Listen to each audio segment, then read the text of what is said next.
a rising reality TV star, a quiet motel room, and a US Marine hiding a disturbing secret. What started as a simple meetup turned into a terrifying mystery that spanned 2 states. She thought it was just another client, but he had other plans. Why would a young soldier, sworn to protect, turn into a predator? What happened behind the closed door of Room 7 at Sweet Dream Inn?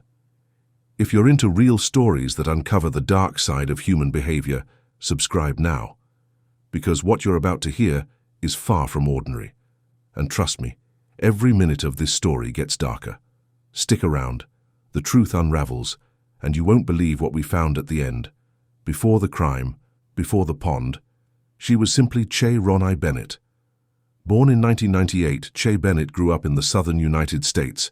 Though much of her early life has remained private, some friends and family shared glimpses of her online.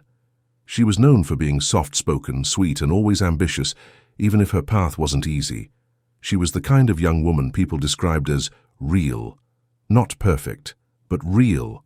She had lived through life's struggles, and you could see it in her eyes, but she still carried herself with a fierce kind of confidence, the type that comes not from comfort, but from survival. Chay was a mother. She had at least one child, a daughter. That daughter, now left behind, will one day grow up to learn the truth of what happened to her mum, and that alone should haunt all of us. She wasn't rich, she wasn't famous, but she had dreams. In early 2024, Chay got her big break, or what she hoped would be one. She joined a controversial reality web series called Scripper Bootcamp, a show that brought together exotic dancers and sex workers into one house, combining drama, personal growth, and streetwise storytelling. The series streamed on Hollywood TV and attracted an underground following online. Chay stood out. Viewers liked her vibe. She didn't have to be loud to be seen. She had a presence. Some said she was wise beyond her years. Others said she just had that energy. But beneath the spotlight, her struggles continued. Even with the exposure from the show, fame doesn't always pay the bills. So Chay kept working. According to multiple sources, she turned to escort work in Pensacola, Florida, not to live luxuriously, but to make rent, buy food, and provide for her daughter. And let's be real, thousands of women in America do the same. The system isn't fair, the bills keep coming, and opportunities can be scarce. Have you ever had to do something you didn't want to do just to survive another week? That was Chay's life. She wasn't a criminal. She wasn't hurting anyone. She was simply hustling in a world that often gives black women the hardest road to walk. A woman trying to balance motherhood, dreams, and reality. A woman who wanted more and was willing to fight for it. By December 2024, she was staying at a budget motel called the Sweet Dream Inn in Pensacola. Not exactly the place where dreams come true. But for Chay, it was a stepping stone, a temporary stop until something better came. You were so sweet, so smart. I really hate someone did this to you. You were going to make it. That's the part people forget when they scroll past these stories. Behind the mugshots and clickbait is someone's daughter, someone's mother, someone with hope.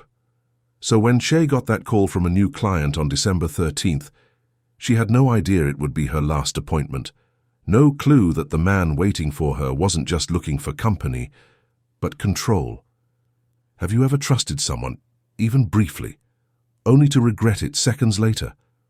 What if your last conversation was with the person who would end your life? That was Chay's reality.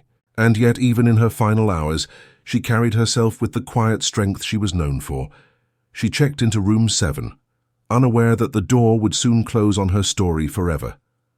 But make no mistake, this isn't where Chay's story ends.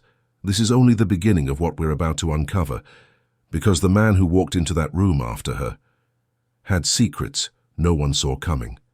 He was 20 years old, no criminal record, clean-cut, soft-spoken, a member of the United States Marine Corps stationed at Naval Air Station Pensacola, one of the country's most respected military hubs. His name? Willie Richard Ellington. At first glance, he looked like the perfect young man, someone you'd thank for his service, not question for his thoughts. He'd post regular photos in uniform. He followed orders. No history of violence. No family drama reported. Just a young Marine. But sometimes the most dangerous people don't scream for attention. They stay quiet and wait. While Chay Bennett was fighting to rebuild her life on the outside, Ellington was unraveling on the inside.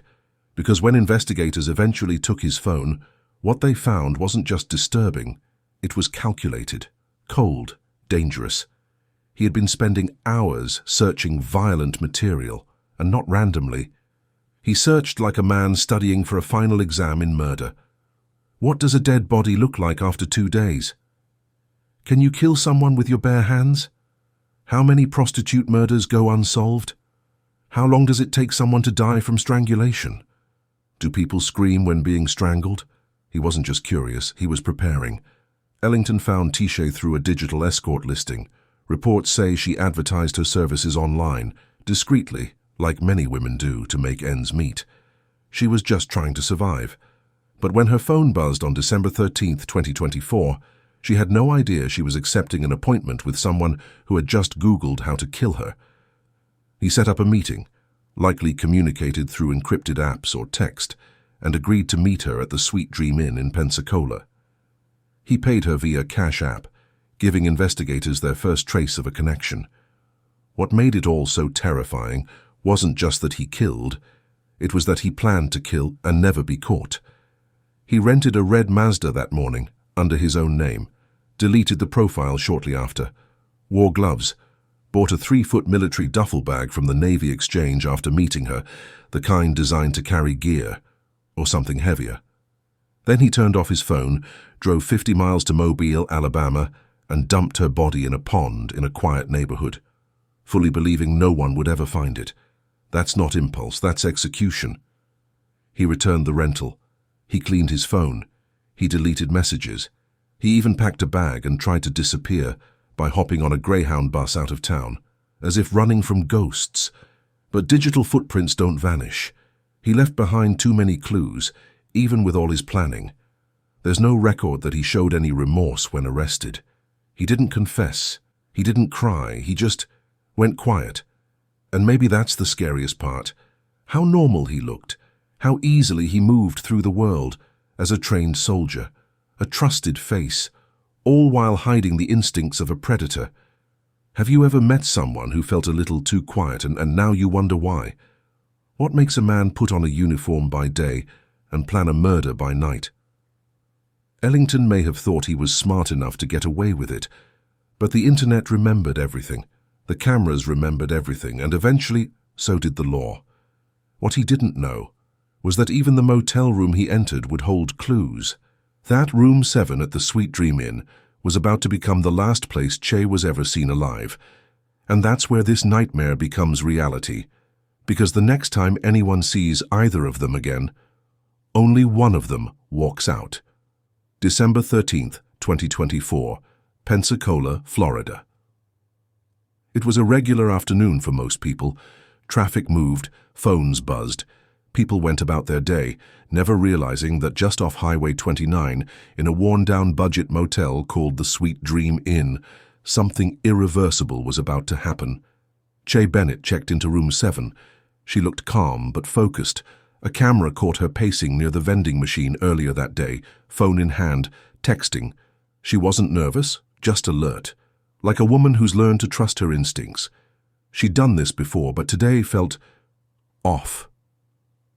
At the front desk, she paid cash. Minimal eye contact, no bags, just her phone, and a purpose. What no one knew was that she was communicating with Willie Richard Ellington, the U.S. Marine who had contacted her through an escort service platform. She expected a simple appointment, quick in, quick out. Instead, she opened the door to a predator with a plan. There are no known recordings of what happened inside that room, no audio, no video, only the aftermath. What we do know is this. Ellington arrived minutes later. Surveillance showed him entering room 7 alone. Chay is never seen leaving again, and when investigators later analyzed the room, the signs spoke louder than words ever could. And yet, in that moment, no one in the motel noticed. People passed by. Cars came and went, and in that tiny square of space, Chay Bennett was killed, strangled, silenced.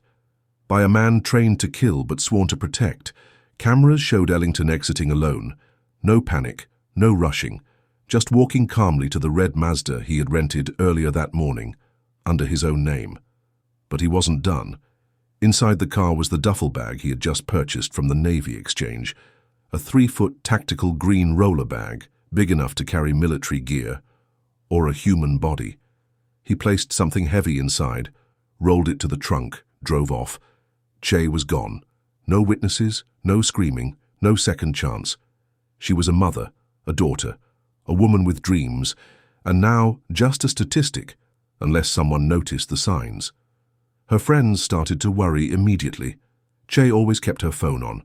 Her son's 8th birthday had just passed the day before, and she hadn't missed a single one before, but now she wasn't answering. Her pimp, as referenced in police reports, began to text and call her repeatedly. No response. Her friend pinged her location. Nothing. Someone reached out to the Sweet Dream Inn, where a staff member agreed to check on room 7. That's when things unraveled. The employee pushed open the door and saw what everyone feared. Phones dumped in water, likely to destroy evidence. Sheets missing, possibly used to wrap her. Room looking too clean, unnaturally clean. The hotel notified the sheriff's office, and just like that, the case went from worry to homicide. That's the haunting question. How could someone be killed in a motel in the middle of the day without anyone hearing? The answer might lie in Ellington's phone. Among his most disturbing searches was this one. Do people scream when being strangled? He wanted to know. He prepared for it. He likely knew how to cut off her air while keeping her silent. Marines are trained in close combat tactics. He didn't need a gun, he used his hands, and in just minutes Chay was gone. With her lifeless body stuffed in the duffel bag, Ellington drove off. But he didn't dump her nearby. Instead, he crossed state lines, traveling over 50 miles to Mobile, Alabama. There he found an abandoned neighborhood with a quiet retention pond. No houses, no cameras, no foot traffic. It was the perfect place to hide a secret. He dragged the bag to the edge of the water, let it sink, and walked away. But even then, did he believe it was over? Did he think the internet wouldn't betray him? That the motel cameras would forget his face? He may have erased the visible signs, but killers forget. The world watches in layers. He'd left behind a rented car with GPS history surveillance footage, a phone with disturbing search history, a Cash App trail, a missing woman whose friends refused to stay quiet. He didn't just commit a murder. He launched an investigation that would tear his life apart. And yet, he sat quietly on a Greyhound bus the next day, earbuds in, while Chay floated in a pond, like she never mattered. Hours passed. Chay wasn't answering her phone. She wasn't posting, wasn't texting. At first, her friends thought maybe she was just busy. Maybe the appointment ran long. Maybe her battery died. But deep down, they knew something was wrong, because Chay never stayed quiet this long. One friend, possibly her assistant or a close contact in her work circle, texted her repeatedly. No response.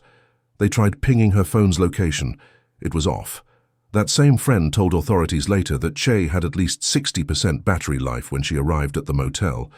She'd messaged just before meeting with the client. That meant something had happened. Quickly. Another friend reached out to the Sweet Dream Inn, pretending to be a family member. Staff agreed to check on room 7. And what they saw inside changed everything. When the employee entered room 7, they noticed it immediately. The door was unlocked, slightly ajar. 2 cell phones, both confirmed to be Chay's, were dumped in the bathtub filled with water. The sheets and comforter were missing from the bed. A black cord, possibly from electronics, was found underneath the bed. The mattress had shifted, as if a struggle had happened, and someone tried to move it back. A single rhinestone earring, later matched to a pair Chay often wore, was found in the parking lot near the front of the motel. The room smelled faintly of cleaning products, as if someone had wiped it down quickly. But not well enough. Something terrible had happened in room 7, and now the sheriff's office knew. This wasn't just a missing person. This was homicide. Escambia County Sheriff Chip Simmons, publicly declared the case suspicious within 48 hours. Detectives canvassed the motel, pulling surveillance footage from every available camera, and that's when they saw him. A young black male, medium build, entering room 7 and exiting alone. His face was partially visible, his gait calm. He showed no signs of panic, only cold precision. But who was he? The key would come from a rental car company. He used a real ID. The company flagged the reservation when investigators contacted them. The name attached to the booking? Willie Richard Ellington. And it got worse. After returning the vehicle, he deleted the online rental account, a digital attempt to cover his tracks. But by then it was too late. His identity was in the system. His name was linked to the car seen parked outside room 7 during the exact window of time Chay disappeared. Authorities tracked him straight to Naval Air Station Pensacola, where he was stationed as a U.S. Marine. When deputies reached out to Ellington, he acted calm. He didn't run. He agreed to speak with investigators. But what he didn't realize was that by then they had already obtained a warrant for his phone, and what they found inside would shock even the most seasoned detectives. His Google history read like a serial killer's handbook. What does a dead body look like after 2 days? How long does it take to strangle someone? Do people scream when being strangled? Can you kill someone with your bare hands? How many prostitute murders go unsolved? Can police track Cash App? Can Snapchat be traced by police? What if you kill someone during a paid escort? It was as if he'd planned everything in steps, mapping out how to kill someone, dispose of their body, and erase his digital presence. But he failed. Authorities learned that shortly after the murder, Ellington bought a military duffel bag from the Navy Exchange, just hours after meeting Chay. He placed her body inside it and drove over 50 miles, crossing into Mobile, Alabama. The story could have ended there. But then they searched deeper. They found that Ellington had a long, disturbing history of collecting harmful material involving minors. This was no longer just a murder case. It was a federal-level child safety investigation.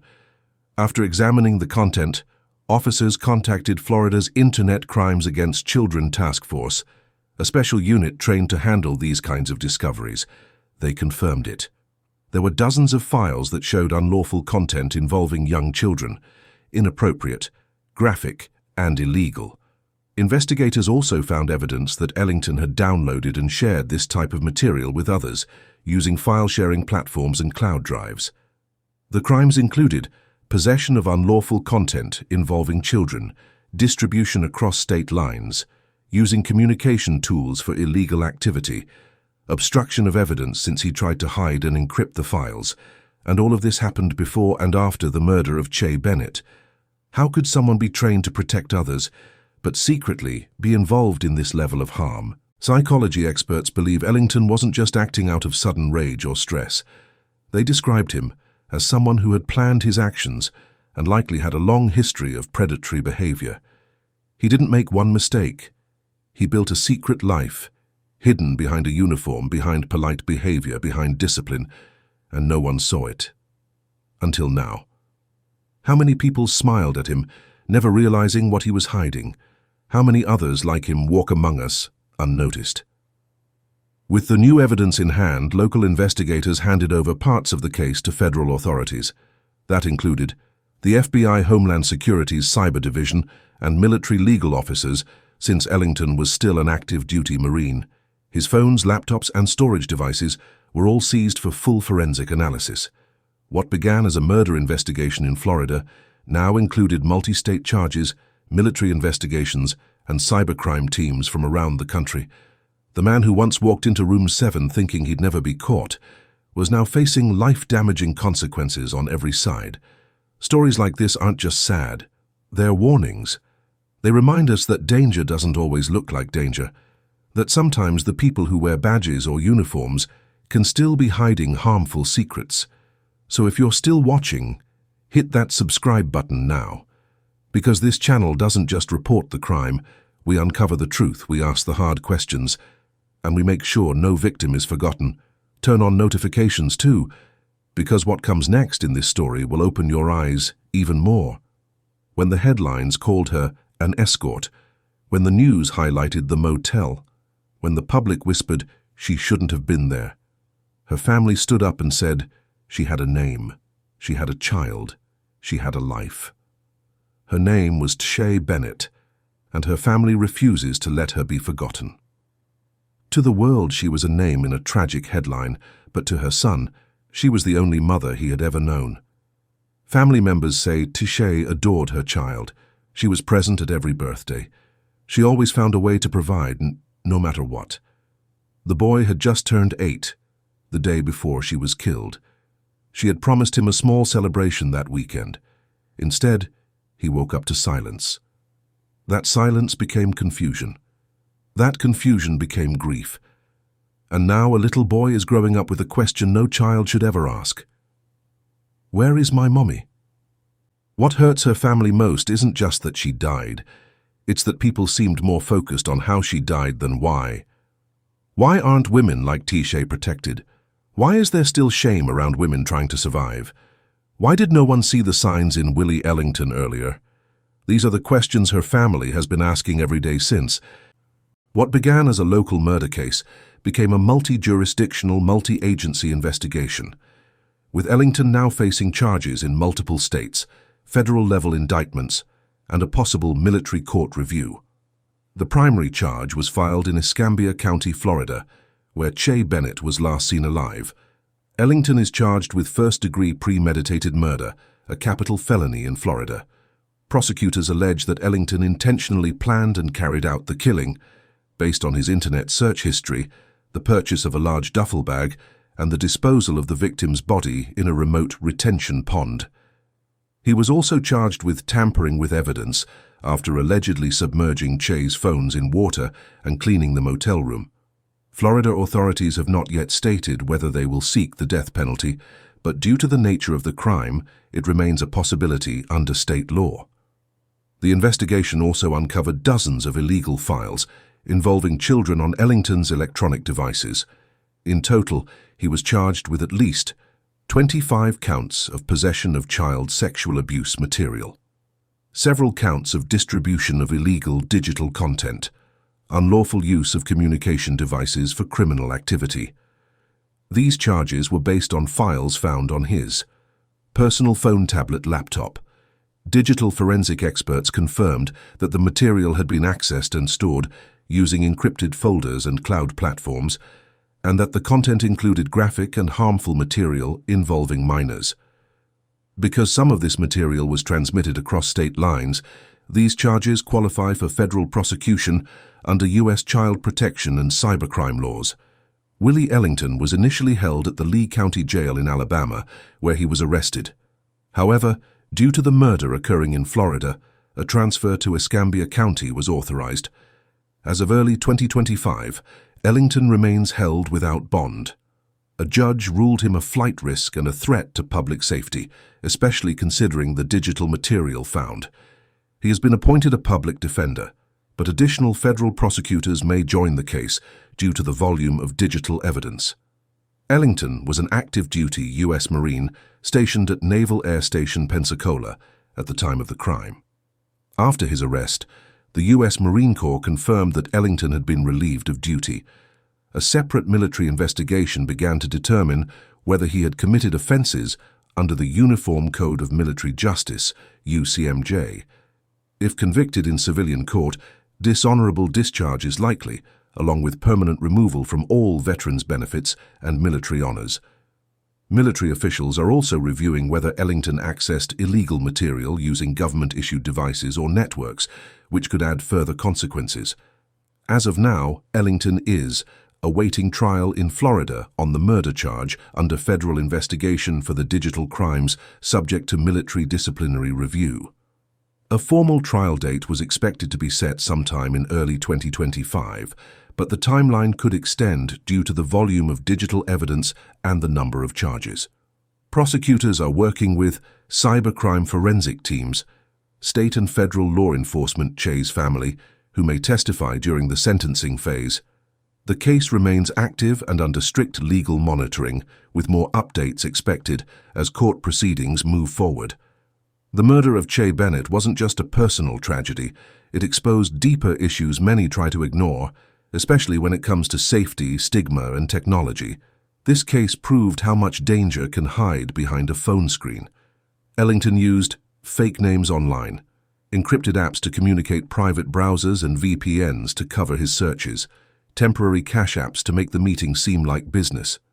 To the outside world, he looked normal. But online, he was someone else entirely. This raised urgent questions.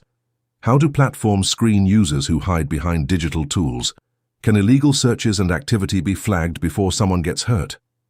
Law enforcement now says digital footprints are becoming just as important as DNA at a crime scene. The hidden files found on Ellington's devices showed how serious and widespread digital exploitation is becoming. Authorities confirmed he was able to download and share illegal content across platforms, use common apps to hide disturbing material, and access networks where these crimes are shared daily. This isn't just a one-off case. Investigators say there are thousands of similar offenders hiding behind screens, confident that encryption will keep them safe. The urgency now is better cyber-policing tools, faster cross-agency cooperation, and more public awareness so parents, educators, and communities know the signs. This case didn't just expose a killer, it exposed a system that still struggles to protect the most vulnerable, both online and off. She had a name, she had a child, she had plans for the weekend, and now she's a story the world almost ignored. But not here. Not on this channel. Because we don't just tell stories to inform, we tell them to honor the unheard and remind the world what silence costs. Justice may come in court, but dignity, that comes when someone chooses to remember. And if you've watched this far, you're one of those people. Hit that subscribe button now, and not just for views, but for voices like Chay's. Share this video. When you do, the algorithm shows it to more people. More people get informed, more people stay alert, more lives might be protected. Tell us where you're watching from, your city, your country, because this story matters everywhere. And until next time, stay safe, stay aware. See you in the next one.